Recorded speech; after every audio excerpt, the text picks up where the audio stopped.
Buenas tardes a todos, bienvenidos a esta penúltima charla de este año del Club Sicomoro, en la que nos vamos a poner al día sobre el conflicto de Ucrania y, como ya viene siendo habitual, tenemos la inmensa suerte de contar con la presencia y el magisterio del coronel Fernando Fuster, que es de sobra conocido, por lo menos para la audiencia que estáis aquí. Yo creo que no hay nadie que no le conozca. De los que estáis en streaming, pues no sé, voy a hacer un pequeño resumen del currículum, porque los demás se los deben saber ya de memoria. El coronel es diplomado de Estado Mayor y especialista en artillería antiaérea. Ha tenido diferentes puestos de mando, entre ellos el Regimiento de Artillería Antiaérea 72. Ha sido profesor también en la Academia General Militar. Ha tenido destinos en el extranjero, por ejemplo, como agregado de defensa en la Embajada de Egipto y Jordania con sede en el Cairo, entre otros. Pero digamos que lo que quizá más le define, y sobre todo ahora, y que es una de sus grandes aficiones, es la geoestrategia y la geopolítica. Y en ese sentido ha tenido puestos de asesoría y de consejería tanto con el jefe de Estado Mayor como en el Ministerio de Defensa. Y para resumirlo, pues yo creo que poco más. Así que nada más que darte la bienvenida, otra vez las gracias por ayudarnos a entender un poquito más este complicado conflicto. Y adelante, la audiencia es tuya. Muchas gracias, Fernando. Bueno, muchas gracias, Ángel Luis, por tu presentación, que siempre es magnífica. Gracias a todos los que han hecho el esfuerzo de venir hoy hasta aquí, que con la tarde lluviosa que tenemos en Madrid, pues es de agradecer. Y también, pues muchas gracias a todos los que nos siguen desde casa en diferido. Hemos planteado esta conferencia, o esta charla, más que conferencia, como hacia dónde va el conflicto de Ucrania. La verdad es que despista un poco lo que se ve por televisión, ¿no? ¿Estamos ahora más cerca de la paz en Ucrania o, por el contrario, sigue estando lejos? El presidente norteamericano parece decidido a lograr la paz, pero ¿podrá conseguirlo? En un entorno en el que vivimos, donde la desinformación ocupa la mayor parte de las publicaciones sobre el conflicto, yo creo que es conveniente analizar los elementos objetivos para poder aproximarse un poco más a una conclusión más adecuada. Voy a explicar tres cosas. No quiero entretenerme mucho, pretendo hablar aproximadamente 50 minutos y quiero tocar fundamentalmente tres puntos. El primero, la situación en el frente. Después quiero hablar sobre la disyuntiva del presidente Donald Trump en un momento determinado, no hace demasiado. En un tercer punto hablaré sobre sanciones secundarias, drones, me estoy refiriendo a las incursiones en el espacio aéreo europeo y misiles Tomahawk, para pasar finalmente a unas conclusiones que daré ahí mi visión sobre lo que puede pasar.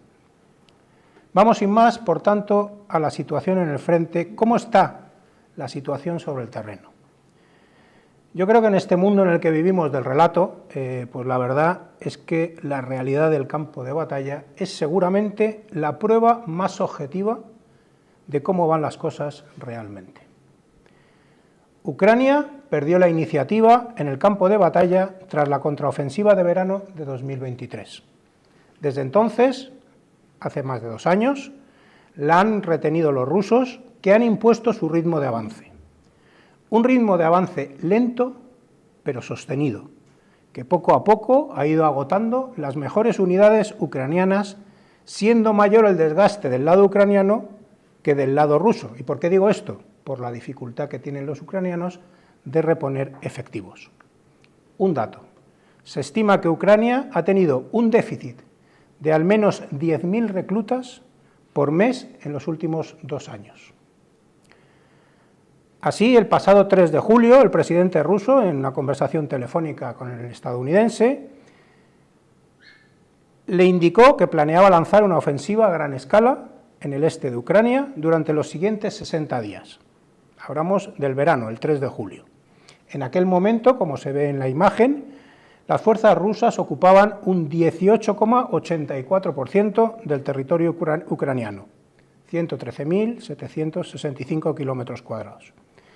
Al finalizar esos 60 días, es decir, el 3 de septiembre, la superficie ocupada era del 19%, es decir, 114.729 kilómetros cuadrados. Apenas 1.000 kilómetros cuadrados más. Como dato, y ahora el 10 de noviembre ya se había ocupado el 19,11%, que son 115.373. En este momento, ahí se ve cómo la lucha, efectivamente, el avance está siendo lento. En este momento, la lucha se centra principalmente en el frente del este, que es lo que tenemos en la imagen, toda esta zona de aquí, lo que se ve un poco más coloreado en doble color, en la región del Donbass, que son las provincias de Luhansk y Donetsk, donde las fuerzas rusas intentan tomar una localidad que se considera clave, que es la localidad de Pokrovsk. Esa localidad facilitaría la conquista del oeste de la provincia del Donetsk. La provincia del Donetsk ahora mismo está ocupada al 75% por parte de los rusos. Recordemos que en febrero de 2024, hace un año, prácticamente un año y medio, poco más, los rusos tomaron la localidad de Avdiivka, a 40 kilómetros al suroeste de esta ciudad. Es ese punto azul que he pintado ahí, cerca de la capital del Donetsk. En estos meses, los rusos se han ido acercando hacia Pokrovsk. No sé si se ve bien o no. Pokrovsk está aquí, esta localidad, aquí, donde está la punta de la flecha. Y todo ese tiempo que ha pasado desde febrero a principios de este año 2025 ha sido cuando los rusos se han aproximado. Todavía no habían atacado la localidad. Dado el grado de fortaleza que tenía esa localidad, porque los ucranianos la consideran importante, la han fortificado en serio, las unidades rusas intentaron, en primer lugar, un envolvimiento por el oeste, que se ve aquí, cómo intentan este saliente, intentan envolverlo por el oeste. Pero la resistencia ucraniana es muy fuerte y no pueden seguir avanzando. Entonces, lo que hacen es dedicarse a otros objetivos. ¿Qué hacen los rusos? Aprovechan para seguir conquistando. Fijaros bien cómo se expanden hacia el oeste, hacia el límite provincial de la provincia del Donetsk, mientras a principios de mayo lo que hacen es intentar desde Mirnorad, que es esta otra localidad que hay aquí. Entonces, efectivamente, lo que hacen los rusos, digo, es, en primer lugar, expanden, aquí está el límite provincial, y lo que hacen es expandirse hacia el oeste, y por otro lado, intentan una incursión o un envolvimiento por el oeste de Mirnorad, que es una localidad gemela a Pokrovsk, que está en sus proximidades. Así las cosas, y estamos hablando ya del 3 de julio, que es cuando se produce la conversación entre Putin y Trump, ya están en condiciones de lanzar la ofensiva sobre estas dos localidades. Si nos damos cuenta, ya han llegado casi al límite provincial y aquí se han parado de momento porque no quieren forzar esta línea, ya que la otra les resulta más sencillo. ¿Qué hacen los rusos? A principios de agosto lanzan una ofensiva hacia el norte, o sea, lo que hacen es una incursión hacia el norte que tiene todo su sentido táctico, porque lo que pretende es atraer todas las reservas que había en la zona de Pokrovsk y de Mirnorad para que se ocupen de esta incursión. De esa manera se debilita la defensa de la ciudad y pueden empezar a penetrar por el sur, que era el lugar más fortificado, pero que sin embargo eligen para penetrar. Así las cosas, efectivamente, cuando llegamos a principios de octubre, ya han penetrado, ya esta incursión la dejan de lado, los ucranianos se han hecho cargo de ella, como así esperaban los rusos, y lo que hacen es concentrar sus unidades para intentar cerrar una pinza, una tenaza, sobre las dos localidades de las que estamos hablando.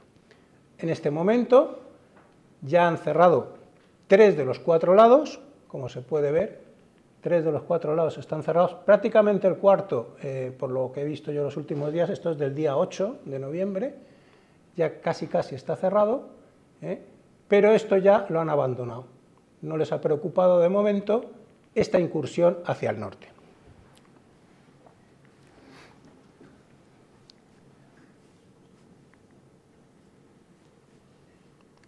¿Cómo está la cosa en Pokrovsk? Pues como se ve en la imagen. En este momento se combate en la localidad, una localidad que tenía 60.000 habitantes antes de la guerra, donde los ucranianos han desplegado sus mejores unidades. El combate en la ciudad es extremadamente violento. Rusia ha informado, como he dicho, que tiene cerrado 3 de los 4 lados y que ha cortado sus carreteras de acceso principales y que ya está avanzando hacia el centro, ya tiene más que el centro de la ciudad, de la que podría controlar en este momento el 50%. Las tropas ucranianas están en esa bolsa que se ve ahí, de unos 30 kilómetros cuadrados, que se extiende entre las dos localidades de Pokrovsk y Mizhnogorod. Las voy a señalar. Mizhnogorod tenía antes de la guerra 40.000. Perdón. Esto es Mizhnogorod y esto es Pokrovsk.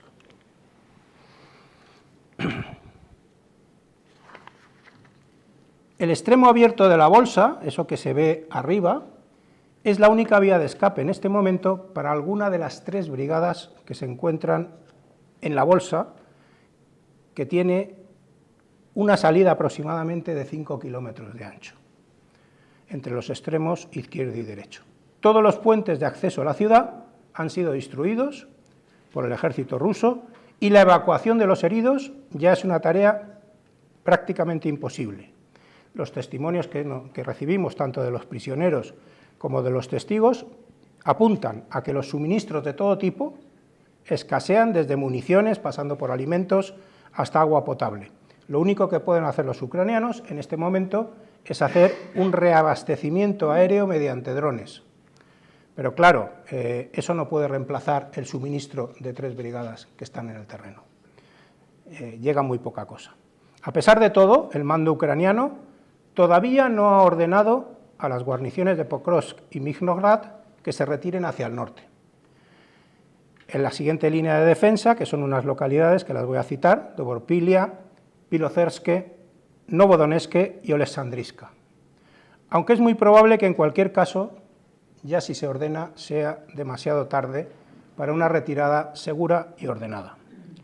Los drones y la artillería rusa ya tienen alcance sobre las únicas carreteras y senderos que salen de la bolsa de Pokrovsk-Mizhnogorod.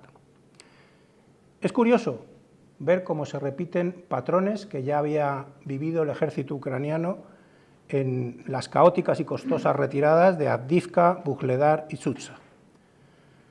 Quizá la única forma posible ya para que las tropas ucranianas puedan salir de esa bolsa sea de la misma manera que los rusos han entrado en la ciudad.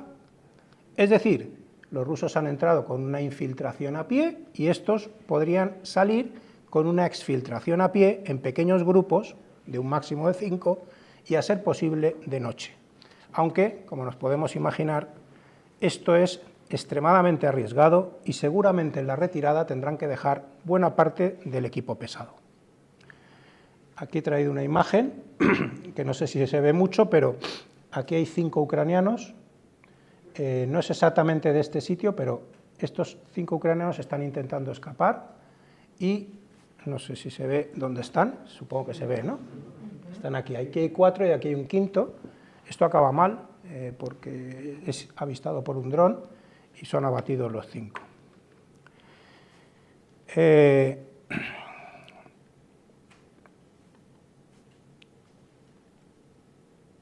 Lo que está claro es que cuanto más tiempo pase, más difícil será para los ucranianos retirarse. Los rusos están entrando en fuerza en Pokrovsk. La proporción de combatientes, como reconoce el propio Zelensky, es ya de 8-1. Y además, probablemente en este momento sea más porque ya están informando de que los rusos están acumulando más fuerzas en las proximidades. Se empiezan a consolidar el control de la ciudad y además se da la circunstancia de que en estos días de octubre y noviembre ha habido varios días de densa niebla con vientos favorables que ha favorecido el avance de las unidades rusas dentro de la ciudad y que los drones ucranianos no han podido repeler. Durante los últimos días hemos asistido además a 2 intentos desesperados de rescate de la situación que da idea de cómo están las cosas. El primero es que ante la falta de reservas, Ucrania envió rápidamente, tras una apresurada reconstitución, a la 35 Brigada Independiente de Infantería de Marina. La mandó con una cobertura, para que nos hagamos una idea, del 70 al 75% de la fuerza nominal. Es decir, eso con criterios OTAN es una unidad que no puede combatir. Eso lo mandaron para evacuar a parte de una brigada de las atrapadas que he citado antes. También hicieron una operación vamos a decir, de comandos, que empleando 22 comandos Timur, que son unos comandos que dependen de la Dirección de Inteligencia Militar Ucraniana, con 2 helicópteros Black Hawk, se ve uno en la imagen, aterrizaron cerca de Pokrovsk con la finalidad de que con esos 22 intentar mantener un corredor abierto para que pudiera por ahí salir parte de la guarnición. Quizá existió una oportunidad para que las tropas ucranianas abandonaran las ciudades de Pokrovsk y Mignorad de forma más o menos segura, pero ese tiempo ya ha pasado. El otro gran escollo, recordemos que aquí el objetivo es hacerse con la provincia del Donetsk. El otro gran escollo para hacerse con la totalidad de la provincia lo constituye lo que se conoce, en el argot de los que seguimos el conflicto, el cinturón fortaleza. El cinturón fortaleza, que es esa habichuela que hay ahí, lo constituyen localidades que forman una media luna o una habichuela a lo largo de la carretera H20, que va de Sloviansk a Konstantinivka y que de norte a sur son Sloviansk, Kramatorsk, que son las 2 más grandes, Druzhkivka, Oleksiyevo, Druzhkivka y Konstantinivka. En total, unos 50 kilómetros de longitud que contaban antes de la guerra con 380.537 habitantes. Ucrania ha reforzado a conciencia este cinturón en la inteligencia desde el 2014, ya ha reforzado ese cinturón, en la inteligencia de que este podría ser el último baluarte defensivo antes de perder la totalidad del Donbass. Pues la provincia de Luhansk, que es la que está más al norte, está ya ocupada en un 99%. Sin embargo, Ucrania calcula que al ritmo actual de combate de los rusos podría tardar varios años en conquistar este cinturón fortaleza. Eso es lo que ellos esperan.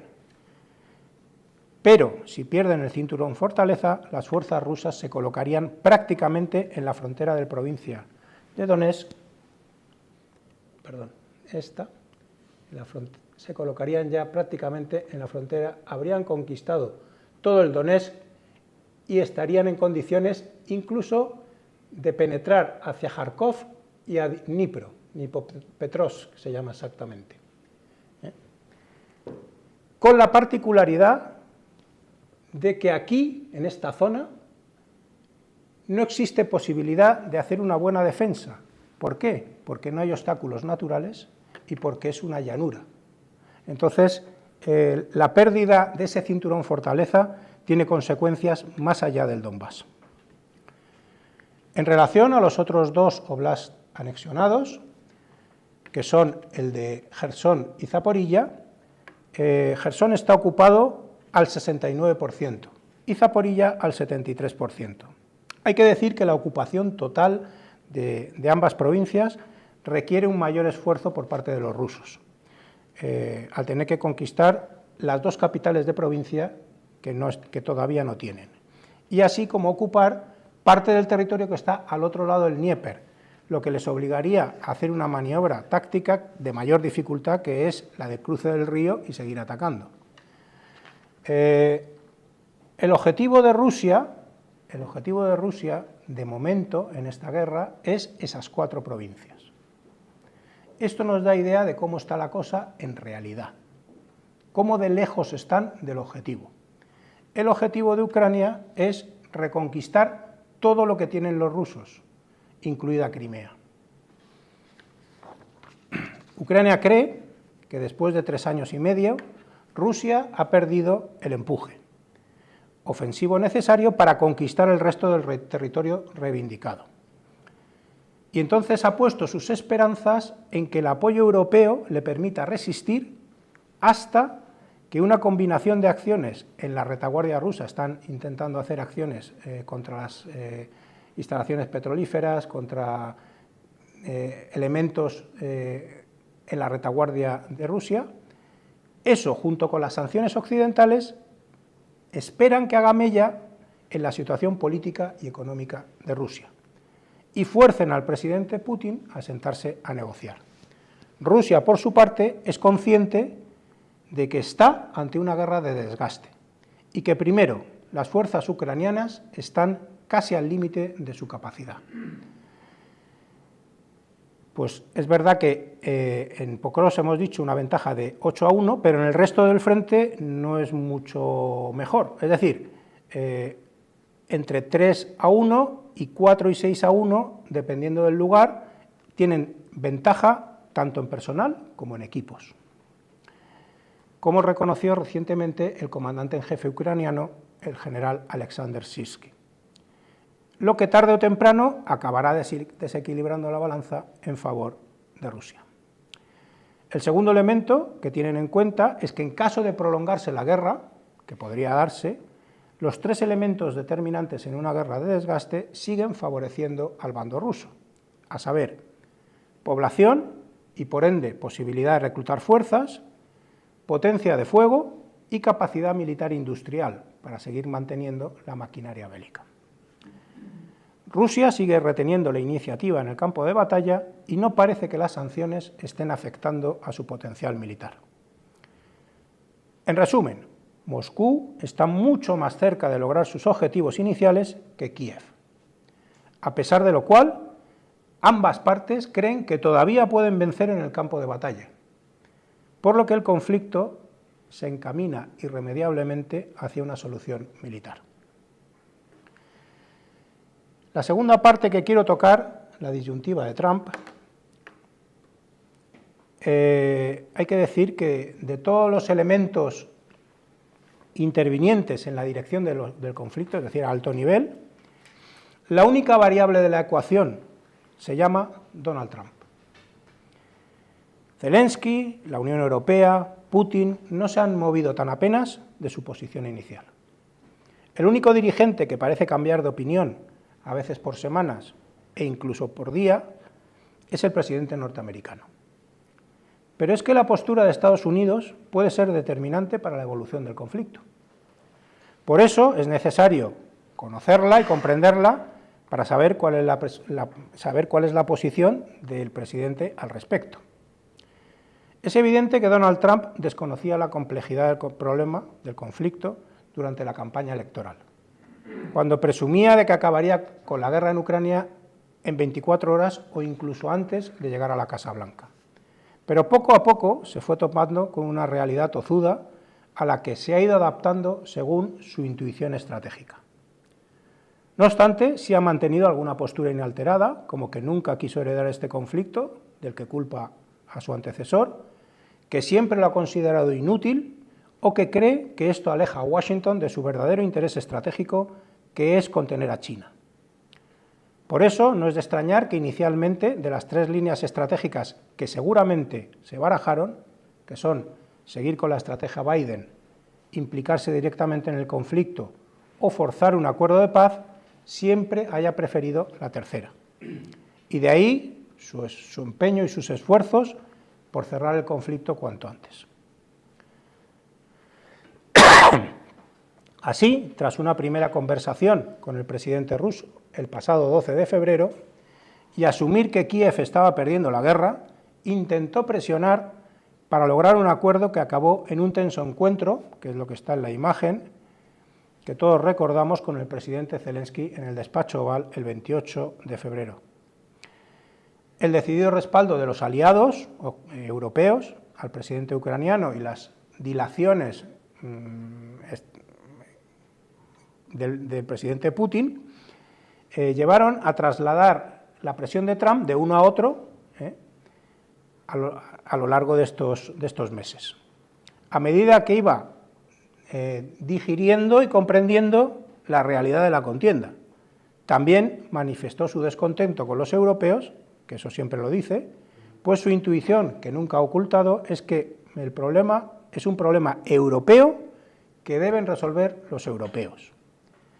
Así llegó a plantear una pausa temporal en el apoyo militar y de inteligencia a Ucrania, aunque finalmente no tuvo lugar. Seguramente no tardó demasiado en darse cuenta de que el acuerdo de paz era inviable. No obstante, hizo varios intentos por acercar posturas. Primero intentó un acuerdo, o un encuentro más bien, en Estambul, en marzo, entre Putin y Zelensky, que no se produjo. Más tarde, en la cumbre bilateral con el presidente ruso en Alaska, que es la imagen, el 15 de agosto, que tampoco dio resultado. Sin embargo, estos intentos por lograr un acuerdo, o al menos un alto el fuego, que tampoco logró entre las partes, le han proporcionado la excusa que necesitaba a ojos del mundo, para respaldar su posición de que al menos lo ha intentado. Llegados a este punto, y ante el convencimiento de que la solución por la vía diplomática no era posible, por lo menos de momento, el presidente Trump se enfrentaba a una disyuntiva. O bien salir del conflicto por completo, cancelando el envío de armas a Ucrania, lo que, además de las críticas que le habrían acarreado, hubiese dado una ventaja decisiva a Moscú, que con el tiempo seguramente se habría acabado volviendo en su contra, o distanciarse del conflicto, pero no totalmente, dejando un rastro testimonial para que no se le pueda acusar de haber abandonado Ucrania a su suerte. Así, el 23 de septiembre, Donald Trump, fiel a su estilo, hizo pública en la red Truth su nueva estrategia para Ucrania, que sorprendió a muchos y que recoge su más elemental instinto geopolítico. En la misma, él mismo reconoce que por fin ha llegado a entender el conflicto. Y dice: después de conocer y comprender completamente la situación militar y económica de Ucrania-Rusia, y después de ver el problema económico que está causando en Rusia, y añade: creo que Ucrania, con el apoyo de la Unión Europea, está en posición de luchar y ganar la totalidad de Ucrania en su forma original. Con tiempo, paciencia y el apoyo financiero de Europa, y en particular de la OTAN, las fronteras originales, desde donde comenzó esta guerra, son una opción viable. ¿Por qué no? Cita en 2 ocasiones a Europa, a la Unión Europea, pero ni una sola vez menciona ningún nuevo compromiso político, económico o militar con Ucrania por parte de Estados Unidos, salvo la venta de armas a través de la OTAN. Nosotros continuaremos suministrando armas a la OTAN para que la OTAN haga lo que quiera con ellas, pagadas por Europa. Así, mantiene el control sobre determinados sistemas de armas que no quiere que acaben en Ucrania, mientras continúa coordinando con los aliados. También aprovecha para hacer un guiño a la estrategia occidental, que ya he citado antes, criticando la efectividad de las fuerzas rusas, que compara con un tigre de papel. Eso sentó muy mal a los rusos, mientras señala por 3 veces las dificultades económicas de Rusia y apunta a su talón de Aquiles, que es la gasolina. Y se despide de todos, deseando lo mejor para ambos países, para Ucrania y para Rusia. Y buena suerte a todos. Creo que la intención Trump es diáfana. A salvo de futuras responsabilidades, el presidente norteamericano ha puesto en marcha una estrategia que se conoce como backpassing, que podríamos traducir como pasar la pelota o trasladar la responsabilidad, que en este caso consiste en pasar la responsabilidad de Ucrania a la Unión Europea, a los países europeos e incluso a la estructura de la OTAN. No a la OTAN, sino a la estructura para que la compra-venta de armas, pero sin la intervención directa de los Estados Unidos. Así, en este nuevo contexto, durante la última visita del presidente Zelensky a la Casa Blanca, el 17 de octubre, surgió un asunto clave, que es el envío de los misiles de largo alcance Tomahawk, del que luego hablaré un poco más. En la víspera, el presidente Trump había anunciado un nuevo encuentro con Putin en Budapest, que tras la visita de Zelensky fue suspendido y aplazado sine die. Aún así, y fiel a su obsesión por cerrar el conflicto, hizo un último intento en su gira asiática durante el encuentro con el presidente chino Xi Jinping en la ciudad de Busan, el pasado 30 de octubre. Preguntado por Ucrania en el viaje de regreso por los periodistas a bordo del Air Force One, el presidente declaró: vamos a colaborar para ver si podemos lograr algo con el presidente chino. Coincidimos en que las partes están, ya sabes, enfrascadas en la lucha y a veces hay que dejarlas luchar. Supongo. Es una locura. Pero él nos va a ayudar y vamos a trabajar juntos en Ucrania. No hay mucho más que podamos hacer. Más recientemente, el 7 de noviembre, tras reunirse con el primer ministro húngaro Viktor Orbán, Trump reiteró que le gustaría mantener una reunión con Putin en Hungría, pero de momento no se ha confirmado ninguna fecha ni preparativos concretos para este evento, como nos podemos imaginar por qué. Podríamos decir que poco a poco Trump está trasladando la carga del conflicto a los europeos mientras sigue tomando distancia, y para que no se note demasiado, da una de cal y otra de arena, mientras intenta realmente, y eso sí que es verdad, mediar en el conflicto. Así, reduce la presencia de tropas norteamericanas en Europa y deja de financiar el esfuerzo en Ucrania, a la vez que ha impuesto sanciones duras a Rusia, esta vez en forma de sanciones secundarias. Quiero detenerme un momento en los gráficos para que veamos cómo efectivamente cuando entra Trump la ayuda norteamericana queda reducida a lo que había comprometido de la época Biden, y a partir de aquí la ayuda, que pasa prácticamente al 60% de lo que había, es a través de la OTAN y directamente a través de los países europeos más terceros. La ayuda financiera y humanitaria sigue manteniéndose más o menos en el mismo nivel.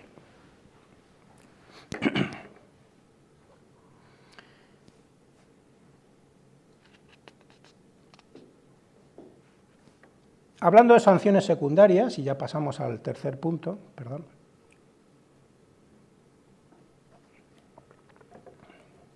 He incluido en este apartado otras tres cuestiones que considero de actualidad y que añaden perspectiva a lo que está sucediendo en torno a la guerra en Ucrania.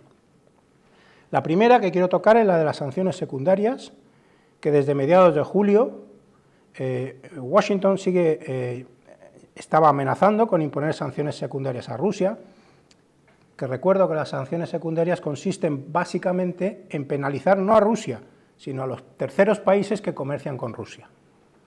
En especial, habla de la compra de hidrocarburos, verdadero pulmón, ese es el verdadero pulmón de la economía rusa. El problema es que los principales implicados en estas compras son India y y China, también Turquía, aunque en menor medida. Con respecto a India, el 25 de agosto, y tras la cumbre de Alaska, que se celebró el 15, Washington anunció un aumento del 25% en aranceles a los productos indios, que ya era del 25%, es decir, hasta el 50%. Este 25% extra como castigo por la compra del petróleo ruso.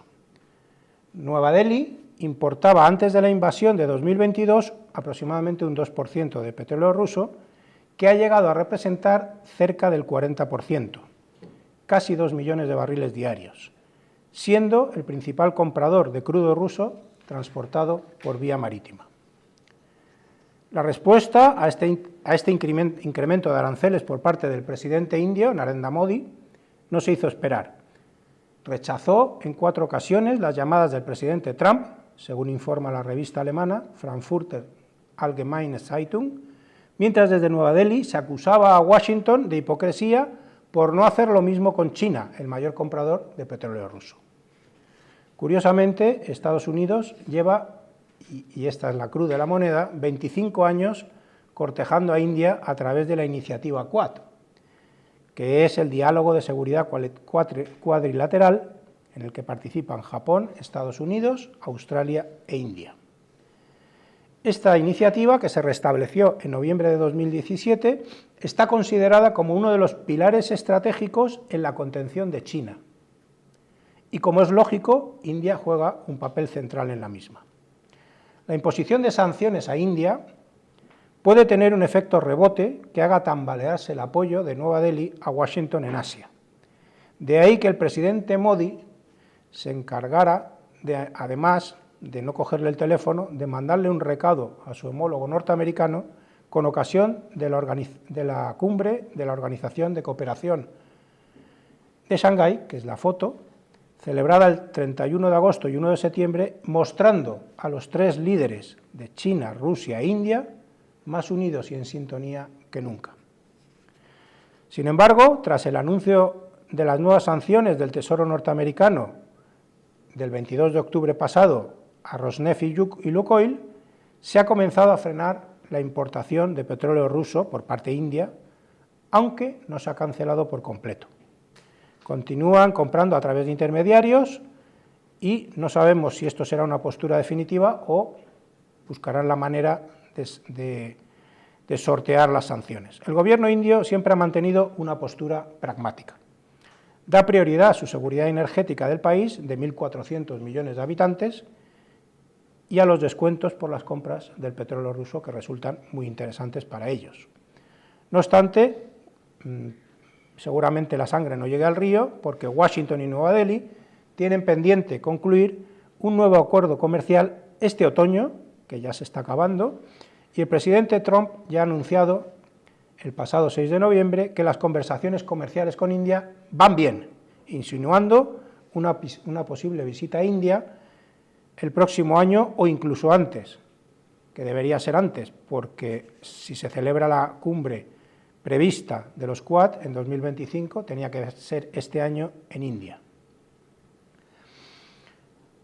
Con respecto a China, la posibilidad de aplicar las sanciones a China es otra cuestión, dadas las posibles represalias que puede tomar Pekín. Ya en 2018 Trump inició una guerra comercial con China que ha retomado en su segundo mandato. El 2 de abril, Washington anunció un incremento de los aranceles a los productos procedentes de China del 54%. 2 días después, Pekín respondió con aranceles del 34% a todos los productos estadounidenses, restricciones a las exportaciones y sanciones a empresas norteamericanas. Después de varios tira y afloja, hasta el 10 de abril, la Casa Blanca aclaró que el arancel a China, en ese momento, el 10 de abril, era del 145%. Al día siguiente, Pekín elevó los aranceles a los productos estadounidenses al 125% y anunció que ya no respondería más a las subidas arancelarias de Estados Unidos. Así han continuado estos meses con subidas y bajadas, con principios de acuerdo, con tensiones, hasta que China dio con el talón de Aquiles norteamericano. El 9 de octubre, Pekín anunció nuevas y amplias medidas de control a la exportación de tecnología relacionada con las tierras raras, de la que recuerdo que ejerce un control del 60% de la producción y del 90% de su refinado. En pocas palabras, esto según la Agencia Internacional de la Energía, en pocas palabras, China domina la cadena de valor de las tierras raras. Este anuncio, cuya entrada en vigor se dijo que sería a partir del 8 de noviembre, representa una escalada significativa en la estrategia de Pekín para ejercer influencia en la cadena de suministro global, especialmente en sectores como la defensa y la tecnología, lo que le hace un daño tremendo a Estados Unidos. Al día siguiente, Trump anunció aranceles adicionales del 100% a China, que se sumarían a los ya existentes, y justificó la decisión por la hostilidad china tras el anuncio de Pekín de restringir las exportaciones de minerales de tierras raras, y canceló un viaje que tenía previsto para encontrarse con el líder chino. En este contexto, y previendo las condiciones de una guerra comercial que no iba a beneficiar a ninguna de las partes, se llegó a un acuerdo preliminar el 26 de octubre en las negociaciones de Malasia para pausar las medidas arancelarias y restricciones sobre las tierras raras y bajar los aranceles. Acuerdo que fue sellado durante la cumbre entre los dos presidentes, que es esta foto, Trump y Xi Jinping, el pasado 30 de octubre, con una tregua de un año, prorrogable por años sucesivos cada año. No obstante, con respecto a las sanciones secundarias sobre el petróleo ruso, de momento China ha suspendido de forma temporal la compra del petróleo transportado por mar, pero no del que recibe a través del oleoducto siberiano, que representan aproximadamente 900.000 barriles diarios. Se cree que Pekín estaría buscando la forma de evadir estas sanciones, a las que se opone por principio, sobre las que además ha adoptado una aproximación de momento pragmática de corto plazo. Vamos a evitar dañar la relación con Estados Unidos y también nuestras relaciones con Rusia, y vamos a seguir comprando petróleo. En cuanto a Rusia, durante todos estos años hay que recordar que las sanciones a Rusia empiezan en 2014. Ahora se han intensificado, pero las primeras son de 2014. Ha demostrado una considerable capacidad para evadir las sanciones, especialmente al petróleo, tanto de Estados Unidos como de la Unión Europea. Por cierto, la Unión Europea ya va por el 19º paquete de sanciones. Mediante una red de mecanismos sofisticados, como la flota fantasma, las banderas de conveniencia, rutas marítimas indirectas, transferencias de barco a barco, comercio con países no alineados, documentos y usos finales falsificados, financiación alternativa, en fin, tienen ahí una panoplia de mecanismos que utilizan y que, aunque estas sanciones secundarias de momento podrían tener un mayor impacto. No obstante, el presidente ruso, que le preguntaron que las valorara, cómo iban a influir estas sanciones, ha dicho: son graves para nosotros, eso está claro, y tendrán ciertas consecuencias, pero no afectarán significativamente a nuestro bienestar económico. Y de ahí se infiere que, por consiguiente, tampoco deberían afectar al curso de la guerra, según el punto de vista de Putin. El tercer asunto que quiero tocar, o el segundo, que también es otro asunto de actualidad, es el de las, le he puesto drones, pero realmente es el de las violaciones del espacio aéreo europeo, tanto por aviones como por drones, por globos, que en algunos casos no se puede determinar que sean de origen ruso, en otros sí. Lo primero que quiero decir es que, a este respecto, Moscú lleva años, incluso antes de la invasión, hablamos de junio de 2014, forzando los límites del espacio aéreo colindante con la OTAN. No es nada nuevo. De hecho, hay una misión de la OTAN desde 2014 que se llama Policía Aérea del Báltico, en la que, por cierto, participa España con aviones en Lituania. La finalidad que podría perseguir Moscú es poner a prueba la cohesión de la alianza, provocando debate y desunión entre sus socios, pues entre los que están más cerca, que son los que están en colores amarillo y naranja, que las consideran intolerables y que plantean el derribo de las aeronaves, incluso las tripuladas, hasta los que los ven con más lejanía, nosotros mismos, que sí lo consideran una provocación, que en todo caso debe ser contenida. Al mismo tiempo, sirve para recordar a los europeos que la guerra no les es ajena. Así, la respuesta del presidente Trump al ser preguntado si los países de la OTAN deberían derribar aviones rusos, se refería a tripulados, si entran en su espacio aéreo, el presidente Trump dijo sí. Pero cuando le repreguntaron si en ese caso les apoyarían los Estados Unidos, dijo, depende de las circunstancias. Y es que la provocación rusa está más calculada de lo que parece. Como respuesta inmediata, la OTAN ha activado una operación que se denomina Centinela Oriental, desde el pasado 12 de septiembre, que es esa foto que hay abajo, en la que Mark Rutte y el general jefe de SACEUR la presentan, pero la cuestión fundamental aquí es la siguiente, es la percepción que cada parte tenga sobre lo que consideramos como casus belli suficiente. Rusia no quiere una confrontación abierta con la OTAN, y menos en este momento. Tampoco la OTAN quiere una guerra con Rusia. Por eso, lo previsible es que la provocación no adquiera la dimensión suficiente que pueda llevar a una escalada. No obstante, el riesgo sigue existiendo con cada nueva provocación. El tercer punto que quiero tocar, en este cajón un poco desastre, es el tema de los misiles Tomahawk. Tampoco ayuda a prevenir la escalada que el presidente norteamericano haya considerado seriamente suministrar misiles Tomahawk a Ucrania. Un misil de crucero que ya tiene sus años, 40 años, subsónico, y cuya última versión, bloque 4, podría transportar 450 kilos de explosivos con un radio de acción de 1.600 kilómetros. Ahí en la imagen se ve que permitiría sobradamente alcanzar objetivos en profundidad en Rusia, incluso en Moscú, representando un serio desafío para las defensas antiaéreas rusas. El portavoz del Kremlin, Dmitry Peskov, ha advertido que supondría una grave escalada que al mismo tiempo no cambiará la situación en el frente.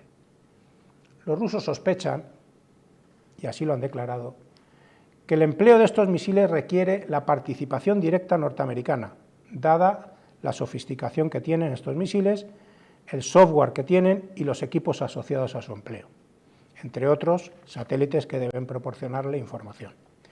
Lo que o bien escalaría el conflicto o bien provocaría medidas de represalia, como advirtió el propio presidente Putin, cuyas palabras en este aspecto son esclarecedoras.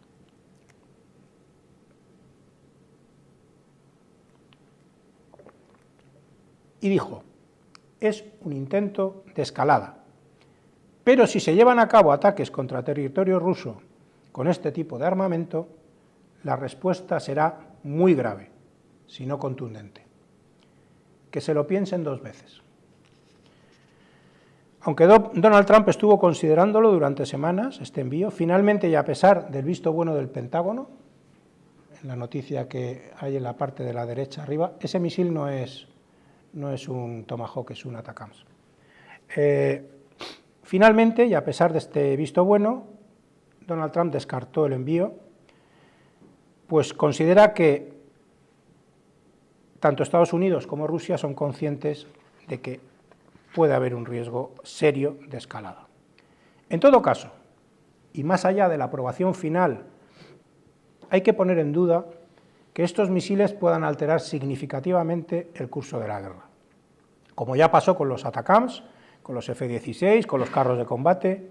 De hecho, Ucrania ya dispone de misiles de largo alcance y drones para atacar el territorio ruso. Ahí he puesto un ejemplo, que es el Flamingo, que llega a 3.000 kilómetros con 1.000 kilos de carga explosiva. Lo que pasa es que tienen pocos. Por lo que sí aportaría la capacidad adicional de, primero, una mayor fiabilidad y, segundo, un mayor número de misiles. De momento parece que esta opción ha sido aparcada, pero en cualquier caso, Washington tendrá que sopesar muy bien si la hipotética y limitada ventaja táctica de estos misiles compensa el riesgo de escalar el conflicto que asume.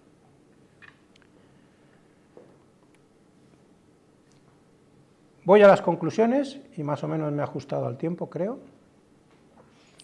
Después de 9 meses intentando acabar con el conflicto, queda claro que el presidente norteamericano se ha resignado, al menos por el momento.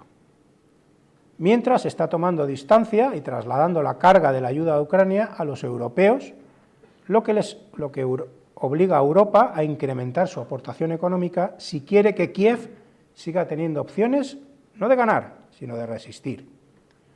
Eso no excluye que intente aprovechar cualquier ocasión para lograr un acuerdo de paz, que yo honestamente creo que lo va a intentar.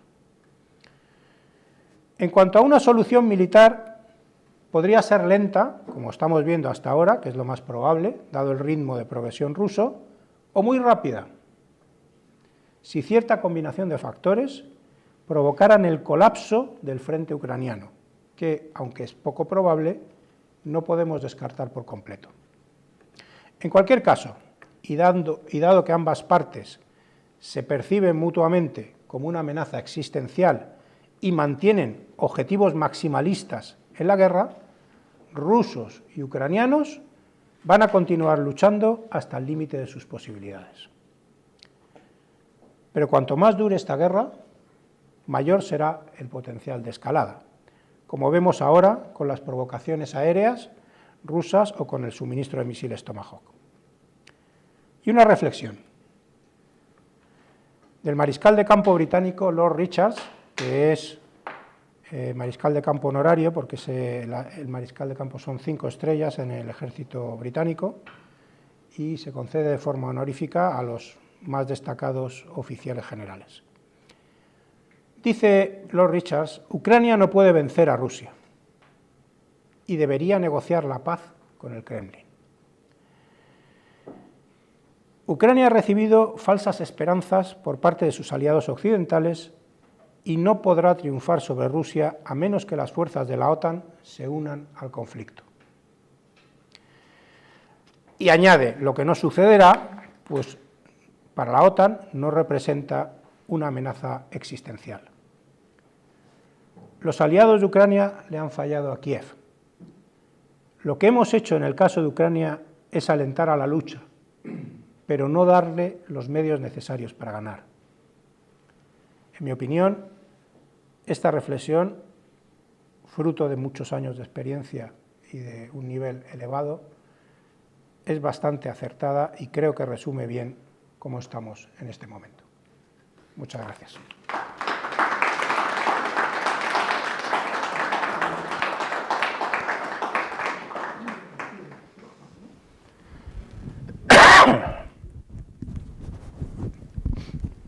Bueno, pues muchas gracias, Fernando. Como siempre, fantástica la exposición. Llega la hora de las preguntas. Os recuerdo que hay que preguntar siempre con el micrófono, porque si no los que están en streaming pues no se capta, ¿vale? Bueno, pues me ha gustado mucho la conferencia, lo has explicado todo muy bien, pero yo querría saber qué piensan los ucranianos, porque todo esto es Zelensky, pero a lo mejor los habitantes del Donbass están hartos ya de la guerra y yo, según he oído a algunos ucranianos que he conocido, dice, pues siempre nos hemos llevado bien con los rusos, ¿por qué nos han organizado esta guerra? Y entonces también de gente que ha vivido en Rusia y que, bueno, pues también comunican sus cosas por Facebook, dicen que en el Donbass están contentísimos con los rusos. Y bueno, pues no les han preguntado. Y otra cosa que yo creo que en otra conferencia sí que hablaste, que fue de Zelensky, que es el presidente de Ucrania, claro. Pero todos quieren a Zelensky, porque creo que mientras se mantenga la guerra, no convocan elecciones. No se pueden por ley, ¿no? Por su constitución. Entonces a Zelensky le interesa la guerra, si está de presidente todo el tiempo que quiera. Bueno, pues son dos preguntas claras. Empezaré por el final. ¿Qué piensan los ucranianos de Zelensky? De momento tiene el apoyo mayoritario. La última vez que lo miré tenía un 60% de apoyo de la población ucraniana. Entonces, tiene el apoyo. Lo de convocar o no elecciones, efectivamente fue un asunto que surgió cuando acababa el mandato, el primer mandato, y no por Constitución, sino por ley, no pueden convocar elecciones. Pero la ley se puede cambiar, lo que pasa que no es momento. Entonces, se consideró que no era oportuno hacer unas elecciones si durante una guerra no había suficientes garantías para que la gente votara libremente. Efectivamente, eso le perpetúa en el cargo, pero no creo que sea el caso que esté extendiendo la guerra por mantenerse, yo creo, es mi opinión. ¿Qué piensan los ucranianos? Mira, precisamente he traído una transparencia. No, no la he traído. Pensaba que la había traído, pero no la he traído. Bueno, es una pena porque se veía muy bien como antes de 2014 la percepción de rusos hacia Ucrania y de Ucrania hacia Rusia era magnífica. Pero es verdad que desde el nacionalismo ucraniano se ha hecho una política de separación y de diferenciación con los rusos. Entonces se ha polarizado mucho a la sociedad. En este momento, ¿cómo están las cosas? Pues ha mejorado algo con respecto al principio de la guerra, pero estando en guerra es lógico que se perciba al enemigo como el diablo, ¿no? O sea, los perciben mal. En el Donbass, ¿qué ocurre? Que la mayor parte de la población es rusoparlante, es rusófona. Entonces, están muy contentos en el Donbass porque cada vez están más cerca de Rusia. Y además, Rusia en el 2022, en septiembre del 2022, se anexionó las 4 provincias que hemos mencionado antes, además de Crimea, que ya la tenía. Entonces, tanto Luhansk como Donetsk son totalmente prorrusas. Entonces, sí, están muy contentos. Sí. No sé si he contestado a la pregunta. Sí, pero por eso hay que considerarlo en las negociaciones de paz. Bueno, una de las cosas que se habló en su momento era intentar de alguna manera que el territorio, vamos a decir, rusófilo, quedara del lado ruso y el territorio que es pro-ucraniano quedara del lado ucraniano, ¿no? Y más o menos, donde está la línea del frente, un poco más, es esa realidad. Entonces, es verdad que Putin lo ha empleado como excusa para decir, no, yo tengo que llegar hasta aquí porque estos son los rusos que no les dejan hablar en ruso, que les ponen pegas, que son ciudadanos de segunda, y entonces con esa excusa quiere llegar más allá.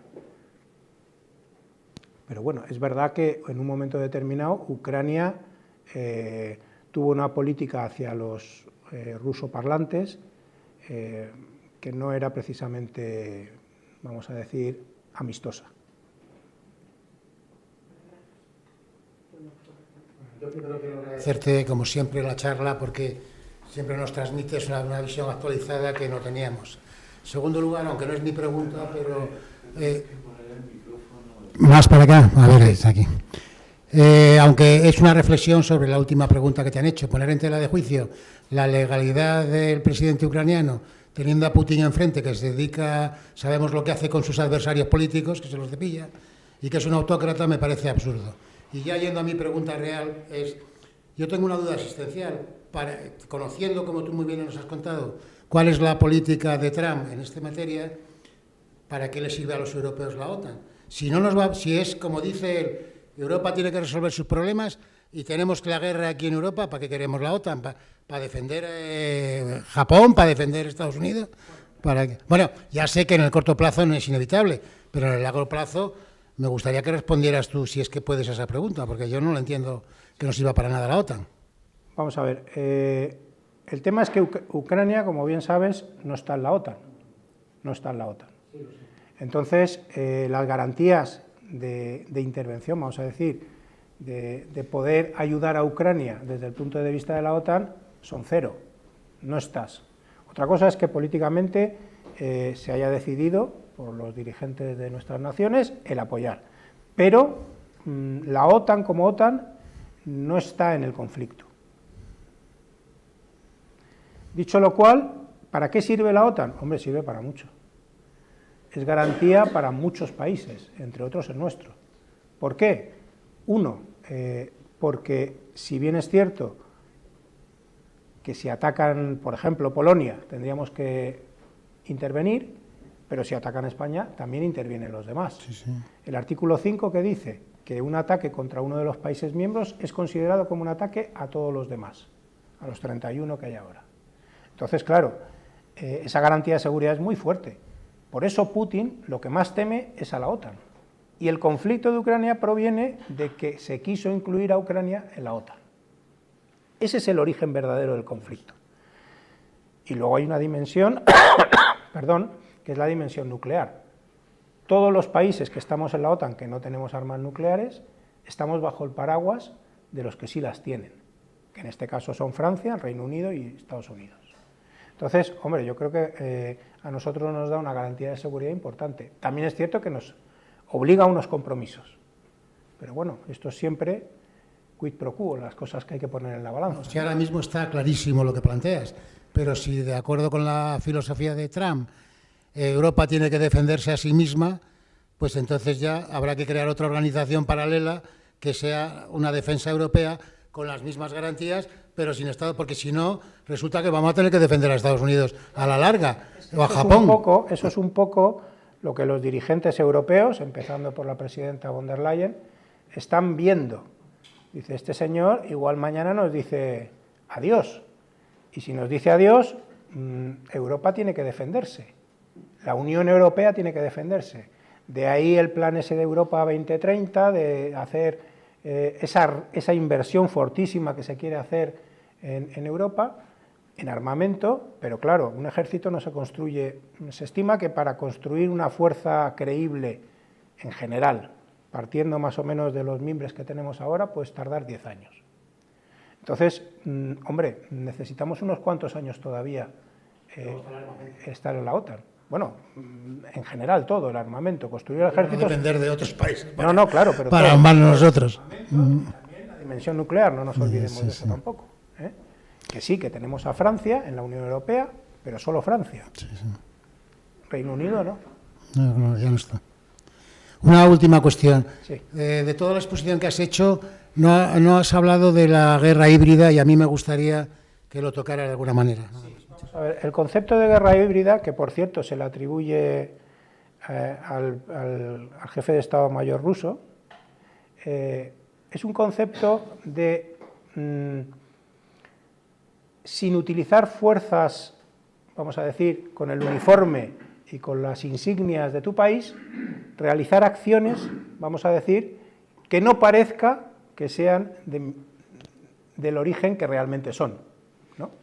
Por ejemplo, cuando se hizo la invasión o la primera incursión en Crimea, las fuerzas eran mayoritariamente ucranianos de Crimea, pero también había algún ruso, que iban sin insignias, tal, y como todos hablan ruso, pues vaya usted a saber de dónde era. Eso era una acción híbrida, por ejemplo.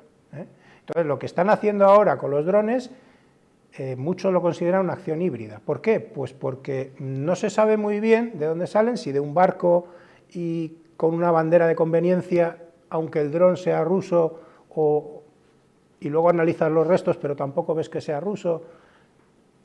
Entonces, muchas veces el origen no se puede determinar. Entonces, ese tipo de acciones es lo que se denomina en el argot guerra híbrida. Bueno, pero eso ya es otro, eso formaría parte también de ese tipo de acciones, pero bueno, eso ya es otra historia.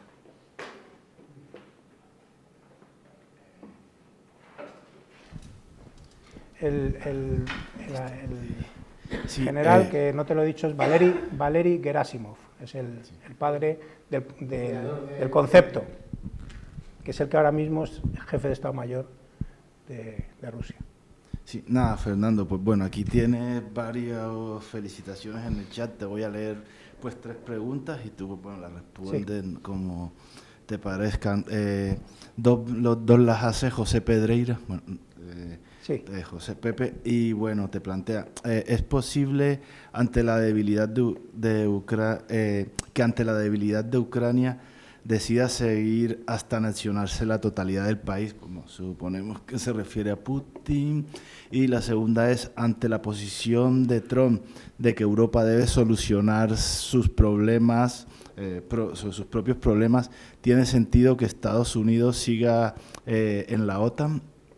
Y bueno, Carmen Cayuela, también nuestra amiga Carmen, miembro del club, te pregunta, parece que los ataques rusos se centran en instalaciones estratégicas y energéticas ucranianas, lo que está produciendo grandes apagones. Ya viene la pregunta, ¿cree que esta falta de energía durante el invierno puede conducir a un posible final de la guerra? Y bueno, de momento son estas. Bien, muy bien. Bueno, respondiendo a José, ¿es posible que Ucrania se recupere el resto del país ante la debilidad en el campo de batalla? Yo estoy con el mariscal de campo británico, no lo creo. Creo que están muy lejos de conseguir recuperar el resto del país. A la segunda pregunta, la posibilidad de que Trump, habida cuenta de cómo piensa de Europa, pueda abandonar la OTAN, aquí tengo que hacer 2 reflexiones. La primera es que la OTAN, como sabemos, es de 1949. Desde 1949, casi todos los presidentes norteamericanos se han hecho esta pregunta. ¿Por qué los europeos no se ocupan de sus problemas? Y algunos con más énfasis y otros con menos lo han pensado. Y Trump no es una excepción. El problema que tiene que Estados Unidos se vaya de la OTAN es que podría dejar Europa en manos o a merced en su momento de los rusos. ¿Se arriesgará Estados Unidos a que Europa pueda caer en el ámbito, en la órbita o caer en manos de los rusos y que Rusia, y eso es lo grave realmente desde el punto de vista estratégico, se transforme en una potencia hegemónica en Europa? No lo creo. Estados Unidos, mientras puedan ver que hay un peligro de que eso suceda, yo creo que no abandonarán la OTAN. Con respecto a los ataques de Rusia contra las estaciones y las subestaciones eléctricas para intentar lograr apagones y de alguna manera que la población presione al gobierno ucraniano para que encuentre una paz cuanto antes, hay que decir que este tipo de acciones que presionan a la población, en general en las guerras no tienen mucho resultado. ¿Por qué se hacen? Se intenta, pero la realidad es que más que se bombardeó Alemania, más que se bombardeó Japón, y ninguno de los dos claudicó por los bombardeos, podemos decir que Ucrania tampoco va a claudicar por los bombardeos que hace Rusia contra la electricidad ni contra los elementos estratégicos que queramos, los trenes o lo que queramos. No lo creo que sirva para claudicar. Vale, yo tengo una pregunta. Me voy a salir un poquillo del tema. Del guión. Sí, un poco del guión. A mí me gustaría saber tu opinión sobre lo que está ocurriendo en Venezuela, donde el portaaviones más grande del mundo y más moderno está atracando, además de una fuerza, digamos, considerable que está desplegando por esa zona Estados Unidos. Y ellos dicen un poco que es por tema de la lucha contra las drogas, lo cual yo no me acabo de creer. Entonces, me gustaría saber tu opinión, primero, de si crees que puede escalar eso, cómo puede continuar, y cuál crees que es realmente la intención de Estados Unidos. Hombre, la intención yo creo que es bastante evidente, que es quitar a Maduro. Lo que quería comentar es que me imagino que va más relación de sacar a Maduro de la órbita de China o intentar que, por así decirlo, Sudamérica vamos a ver. gire más a intereses occidentales que a otra cosa. Claro, pero es que Maduro es Maduro. Maduro está alineado con quien está alineado. Y entonces, Estados Unidos, y más un presidente como Trump, Estados Unidos, como un principio estratégico incuestionable, es el de la hegemonía del continente. Entonces, no puede permitir que haya un país que se salga, vamos a decir, de su órbita. Y, igual que le pasaba a Cuba en los años de la crisis de los misiles, en el 62, o que le ha pasado con otros países, Venezuela le incomoda. Pero hay presidentes que lo llevan mejor y otros que lo llevan peor. Y Trump lo lleva peor y no quiere que Maduro sea el presidente de Venezuela. Entonces, la finalidad última es esa, pero claro, derrocar a un presidente con un portaaviones en el Caribe, pues tampoco es tan fácil. Entonces, sí puede hacer acciones, que las está haciendo, que por cierto, habría que ver hasta qué punto se atienen al derecho internacional, que es la destrucción de las lanchas y de los barcos con la excusa de que están trasladando droga, pero una cosa es hacer una acción desde el mar con un portaaviones sobre una lancha y otra bien distinta es desembarcar en las costas de Venezuela. Y sí, tenemos el precedente de Nicaragua, en la que efectivamente se derrocó a Noriega, pero esto no es Nicaragua, Venezuela no es Nicaragua. Entonces, hay que tener cuidado con lo que se hace y yo creo que Estados Unidos se metería en un nido de avispas si desembarca en Venezuela. Es mi opinión. No sé si he contestado a la pregunta. A ver, bueno, muchas gracias por la conferencia, como siempre. Has citado como un elemento fundamental en la guerra de desgaste el soporte de población que tienen cada uno de los países. Sí, y has citado que en ese... más que el soporte es el número de población. El número, sí, naturalmente. Y desde ese punto de vista, pues Rusia la tiene ganada, pero vamos, por goleada. Incluso cuando hablabas de la evolución del frente, decías que había unas proporciones de soldados o de tropa de uno a otro, me parece que has dicho de 1 a 8 en algunos casos. Sí, sí. Así. En la zona de Pokrovsk. Sí, sí. Si eso fuese exactamente así, ya hace tiempo que se habría acabado. Quiero decir, y esta es la pregunta, lo siguiente. Sí. Están apareciendo otras formas de lucha que no son las tradicionales, como son los drones. Hoy mismo leía que 2 operadores ucranianos son capaces de activar con inteligencia artificial enjambres de drones, de cientos de drones, que son capaces de mantener a raya áreas grandes, incluso de estar preparadas continuamente. Entonces, la pregunta es exactamente la influencia de esas tecnologías nuevas, digamos los drones y todo lo que va alrededor, en la posible evolución de la guerra. Porque parece que los ucranianos ahí no están en desventaja evolutivamente con la tecnología rusa. Nada más, gracias. Sí, yo creo que eso, y eso me lo preguntó Ángel Luis, yo creo que eso da para una charla, porque claro, es que no... Sí, vamos a ver. No, pero es que la pregunta es muy pertinente y... Está en la red la pregunta, ¿eh? Sí, además es importante. Porque lo que ha pasado es que Ucrania, dada la debilidad, lo que ha hecho es un patrón de defensa urbano, o sea, ubicado en las ciudades y con una cantidad importante de drones. ¿Qué hacen los drones? Pues los drones han alterado la dinámica del campo de batalla. Para que nos hagamos una idea, doy un dato.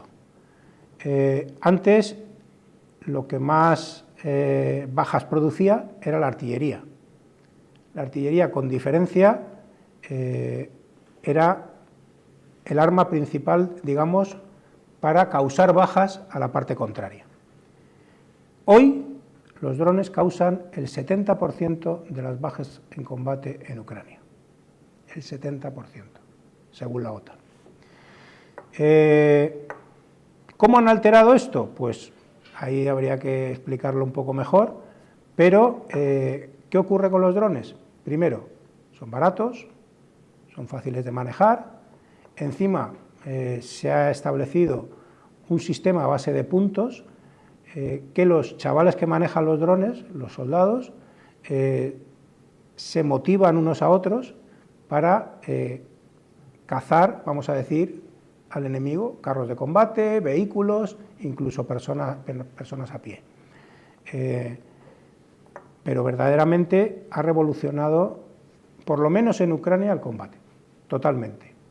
Entonces, gracias a los drones, Ucrania está resistiendo. Se puede decir. No es ninguna vamos a decir, salvajada. Están resistiendo gracias a los drones. ¿Qué ocurre? Que eso también tiene su límite. ¿Qué hacen los rusos? Los rusos han aprendido. Al principio no tenían casi, ahora producen casi tantos drones como los ucranianos. ¿Y qué están consiguiendo? Pues utilizar tácticas distintas. ¿Cuál es la táctica que hacen los rusos? Pues están mandando pequeños grupos de incursión, están metiéndose en las ciudades en grupos pequeños, se meten en edificios, esperan, se van incluyendo más soldados en la zona y cuando ya tienen una fuerza suficiente salen y siguen atacando y a su vez tienen sus propios drones, con lo cual los ucranianos tampoco están libres de ese, vamos a decir, de esa vigilancia y de ese peligro mortal. Dos datos. Uno, la franja de 12-15 kilómetros a cada lado del frente es, vamos a decir, una zona hipervigilada y podemos llamar zona, si queremos, de muerte.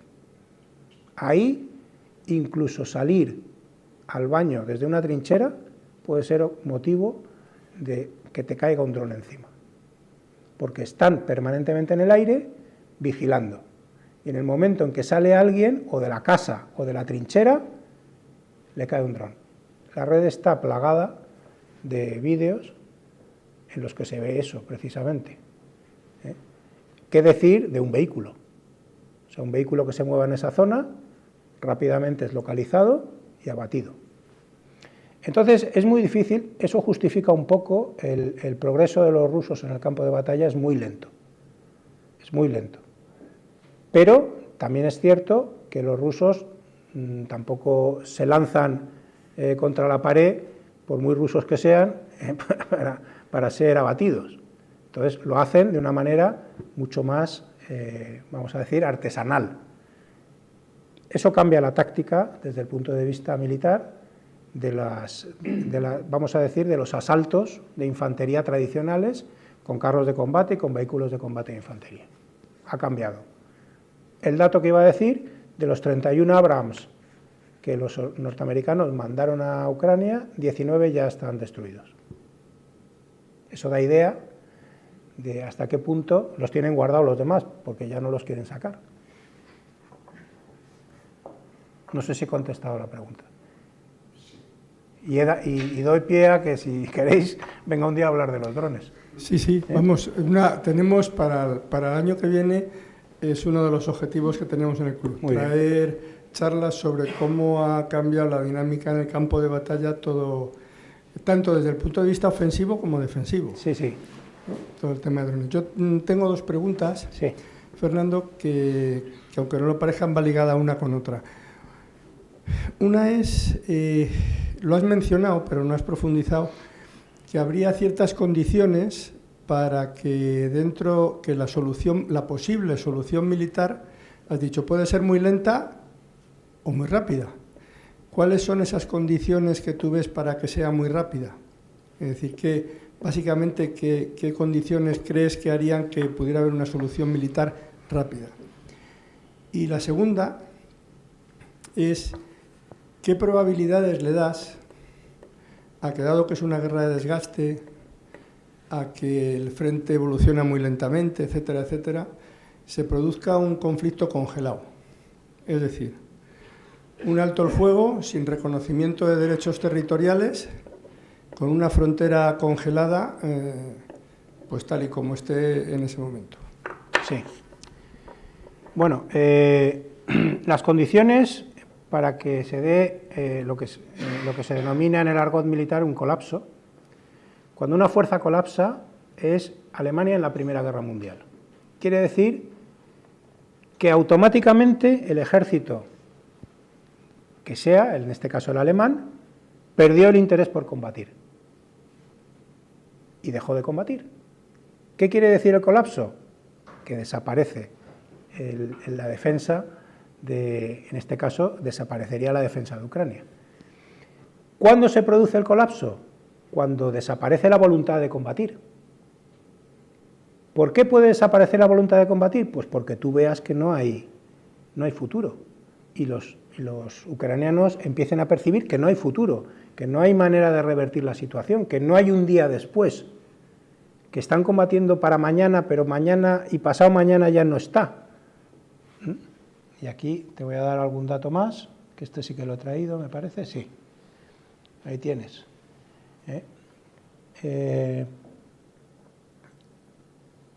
Eso lo de la ventaja, sí, lo de la ventaja de las fuerzas en equipo y en personas. En el mejor de los casos es de 3-1. De 3-1. Si te das cuenta, los jóvenes ucranianos se están yendo del país. Los de 18 a 22 años, creo recordar que eran, hay 100.000 que se han ido a Alemania, porque Zelensky abrió la frontera y dijo, bueno, el que quiera de 18 a 22 se puede ir. El reclutamiento empieza a los 25, la edad de reclutamiento. No han querido bajar los ucranianos esa edad y es a los 25. Y los de 18 a 22 dicen, me voy, abierto la frontera, me voy a Alemania. Se han ido 100.000 de golpe. Y se están yendo, que es la otra noticia, la de abajo a la izquierda, a la derecha, que es lo de los 250.000 expedientes abiertos, se le llama ausencias sin permiso. Vamos, una deserción, en la mayoría de los casos. Absent without leave es el término correcto. Entonces, 250.000 desde que empezó la guerra. Hay boteos, se están yendo. Hay unidades que empiezan a no querer combatir. Hay comandantes que se niegan a hacer determinadas cosas. No es generalizado, pero empieza a pasar. Y pinta mal, pinta mal. Cuando caiga Pokrovsk y a lo mejor queden 5.000 ucranianos en la bolsa esa de 30 kilómetros cuadrados, son 5.000 menos. Y el efecto que eso causa en los demás, y solo queda el cinturón fortaleza, y los rusos están viniendo. Puede colapsar. En mi opinión es poco probable, o sea, te lo digo con sinceridad, es poco probable, pero puede ser, puede pasar. La segunda cuestión, que es las probabilidades de un conflicto congelado. Conflicto congelado, el ejemplo paradigmático es Corea. Entonces, ese caso se da cuando ninguno de los dos puede ir ni para adelante ni para atrás. O sea, están en un punto que no va a ganar nadie. Y entonces llegan al entendimiento de que ni tú vas a ganar, ni yo voy a ganar, pero no queremos seguir luchando, pero tampoco te reconozco el territorio. O sea, no me parece bien que te quedes con el territorio, ni tú con el mío. Y entonces ahí se queda fijo. Y es la solución que se buscó en el caso de Corea. ¿Aquí qué posibilidades hay? Hombre, los rusos siguen avanzando. ¿Cuánto pueden tardar los rusos en conquistar lo que les queda de la provincia de Donetsk? Que yo creo que si conquistan eso, posiblemente se sienten a negociar. Pero les puede quedar, porque lo que les queda todavía puede ser 1 año, pueden ser 2 años, no sabemos, pero les puede quedar. Entonces, las probabilidades de que sea congelado la veo bajas, pero que dure, sí puede durar. ¿Pero no crees que según se vaya incrementando esa duración y si la economía rusa sigue languideciendo, que los primeros síntomas empiezan a estar ahí. Incluso con su economía de guerra puede llevar... Esa es la estrategia ucraniana, vivir para el siguiente día y que la economía de Rusia acabe por hacerles ceder. Pero si Putin se sienta a negociar así... Perdona... Sí, como está hoy. Sí, es que lo iba a buscar pero no lo encuentro. Bueno, da igual. Aquí en este de aquí se ve. Si Putin se sienta a negociar en la línea roja, si Putin se sienta a negociar aquí, no va a ceder un palmo de lo que ha conquistado, a menos que sea a cambio de otra cosa. No, claro, eso es justo eso lo que digo. Entonces, Ucrania ha perdido. Negociar el alto el fuego, no el reconocimiento. No, yo creo que el alto el fuego no se va a dar. Pero explico por qué. El alto el fuego no se da porque es darle oxígeno al que peor va. Eso es como el boxeador que está en la esquina del ring, que está casi noqueado y suena la campana. O sea, Putin no va a dejar que suene la campana. Va a querer seguir noqueando al boxeador. Sería un error estratégico si permitiera un alto el fuego. De hecho, se ha negado siempre.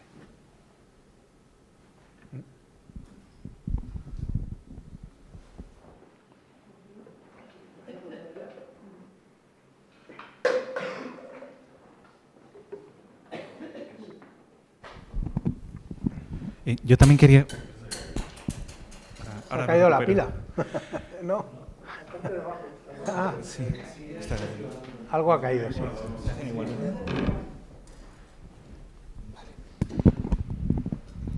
Yo también quería agradecerle la charla y la visión que nos ha dado, que es muy interesante. Gracias a vosotros, sí. Y me interesa especialmente el aspecto de la guerra electrónica, lo que habéis mencionado acerca de los drones, porque no siempre se pueden utilizar. Si se utilizan inhibidores como los que, por ejemplo, en España normalmente tienen las comisarías de policía, pero a otra escala. La situación que comentaba uno de las personas que estaba aquí en el público acerca de controlar un enjambre de drones ya no es tan sencilla. Es verdad que existen mecanismos como los drones que tienen bobinas de fibra, pero eso también tiene una limitación en el espacio que pueden recorrer y si son varios drones, imagino que se pueden enredar, no es tan sencillo operarlos. Por una parte, un poquito era esa curiosidad que tengo y también, como ha mencionado, el sistema de puntos que se ha hecho bastante popular en las noticias hace unos días. Era curioso porque se veía cómo parte del equipamiento que podían ganar a través de esos puntos estaba también relacionado con esta parte de guerra electrónica, tanto pues inhibidores más o menos pequeñitos que les daban una cierta zona en la que pueden esperar no encontrar drones que estén enlazados directamente de manera inalámbrica, como dispositivos que permiten captar las señales de retorno del vídeo que tienen esos drones enemigos, para tener un poquito de margen de ver que se les está acercando uno y poder protegerse. Era un poquito si nos pudiera contar acerca de esas cosas. Muchas gracias. Bueno, vamos a ver, yo creo que más o menos lo ha apuntado todo, de lo que me ha dado la respuesta casi, ¿no? Porque efectivamente los rusos tenían una superioridad en guerra electrónica con respecto a Ucrania. Porque es una cosa que los ejércitos tradicionales tienen, vamos a decir normalmente.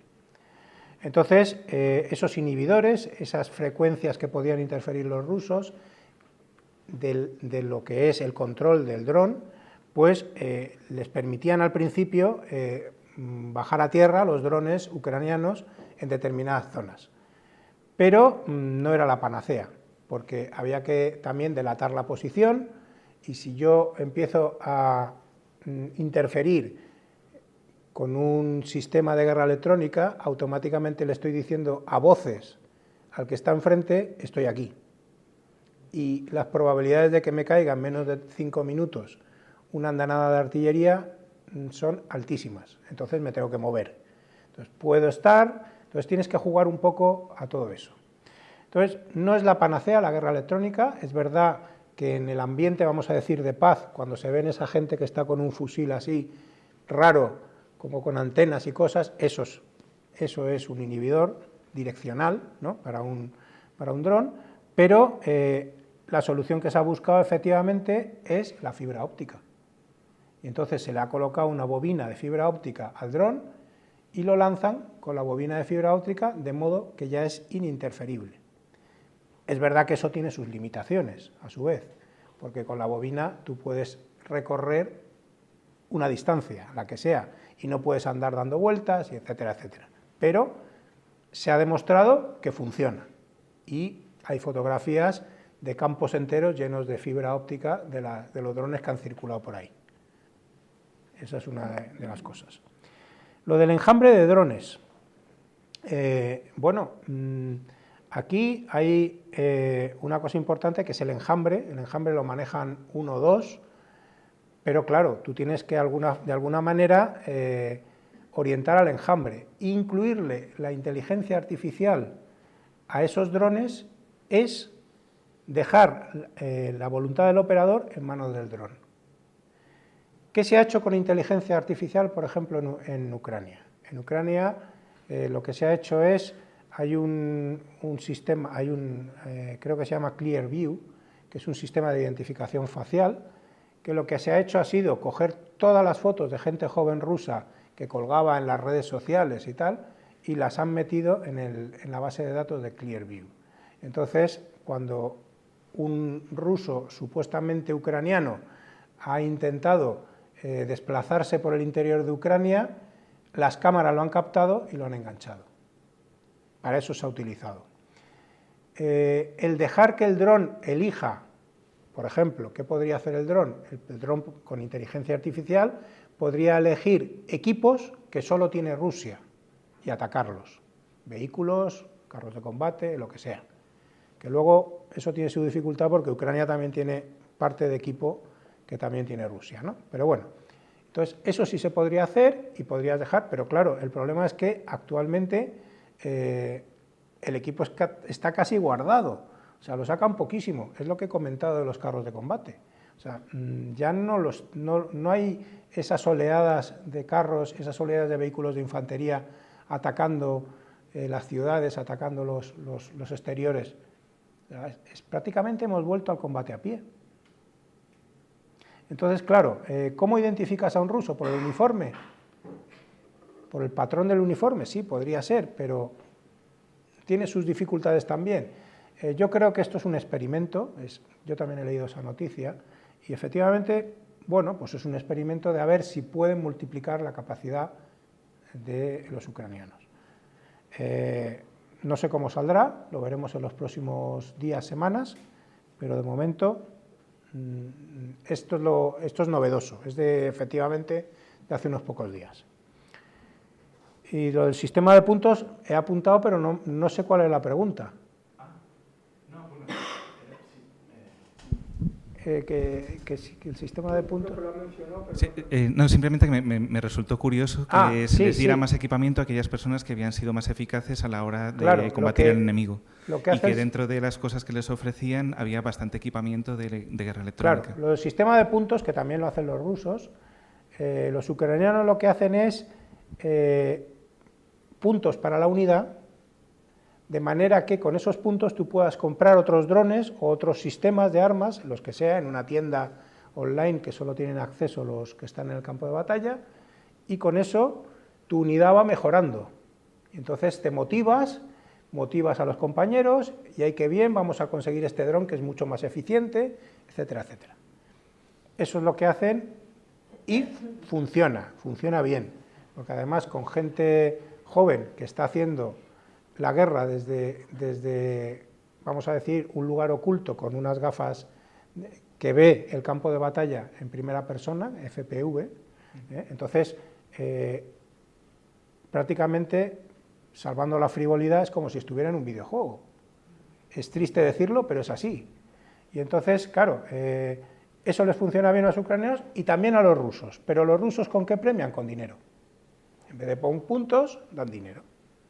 Pero el sistema de motivación es similar. Muchísimas gracias.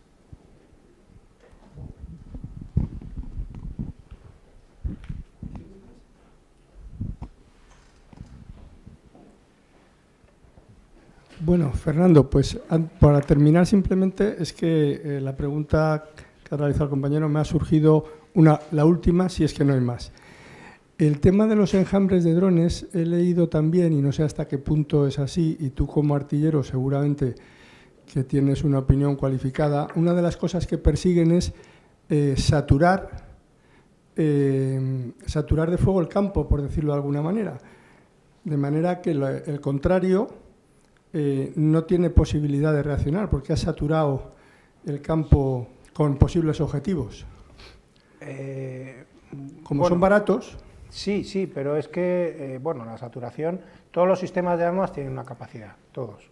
No, claro, no es infinita, pero eso, que no, el pero dron parece que lo abarata y lo facilita. Ya, pero me refiero, por ejemplo, ¿para qué se utilizan también los drones? No pequeños, de esos que van con una granada o con un explosivo en el campo de batalla en esos 20 y tantos kilómetros que he citado antes. Hay drones también que se lanzan contra ciudades, contra tal. El Gerán ruso, por ejemplo, es el más famoso últimamente. Esos drones lo que hacen es, de alguna manera, obligar a las defensas antiaéreas o aéreas, porque también los derriban con aviones, con F-16 o con otros aviones, obligan a esos aviones y a esas defensas antiaéreas a disparar y a gastar misiles. Entonces, de alguna manera también es una manera, que es lo que decías tú, de saturar, no solo saturar, sino conseguir que yo me despoje de una cosa que vale millones, que es un misil, por ejemplo, y con una cosa que es barata, que puede costar a lo mejor 5.000, 6.000 euros, una cosa así. Entonces, yo lanzo, y esas son esas oleadas que lanzan por las noches o a las ciudades, entonces las defensas antiaéreas no tienen más remedio que derribarlos, porque no puedes dejar pasar, porque no sabes a dónde van. Puedes intuirlo, pero no lo sabes.